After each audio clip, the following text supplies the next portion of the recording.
মানুষকে কিছু দেওয়ার কথা বলে আশায় রাখবেন না, মানুষকে কিছু দেওয়ার কথা বলে অপেক্ষায় রাখবেন না। দুইটা জিনিস বড় ভয়ঙ্কর। আপনি কাউকে আশায় রেখেছেন দেবে বলে, কিন্তু আপনি ভুলে গেছেন আপনি তো দুনিয়া নিয়ে ব্যস্ত। আপনার কাছে দুনিয়ায় প্রাধান্য, মানুষকে দেবেন বলে আপনি আশা রেখেছেন। অনেক মানুষ আছে আপনার আশায় পড়ে আপনার থেকে আশা নিয়ে ভেতরে ভেতরে ঘর বেঁধে বসে আছে। আপনার আশায় পড়ে হৃদয়ের যত আশা আছে, স্বপ্ন আছে, এগুলার ঘর বাসা হৃদয়ের মধ্যে বেঁধে বসে আছে। আপনি যখন দিতে পারবেন না, দেবেন না, আশা হতে হবে, হৃদয় ভেঙে যাবে। আর যদি হৃদয় ভেঙে যায়, ওই ভাঙা হৃদয় নিয়ে যদি রবকে একবার বিচার দেয়, সেদিন কিন্তু আপনি আর রেহাই পাবেন না।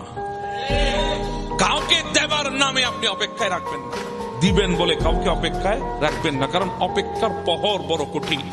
অপেক্ষার আশায় মানুষ কুড়ে কবর, অপেক্ষায় বসে থাকতে থাকতে মানুষ মাটিতে কবর পর্যন্ত কুড়ে ফেলে। এজন্য কাউকে অপেক্ষায় রাখবেন না, কারণ অপেক্ষায় রেখেছেন আপনি, অপেক্ষা যে জন্য রেখেছেন সেটা আপনি দেন নাই।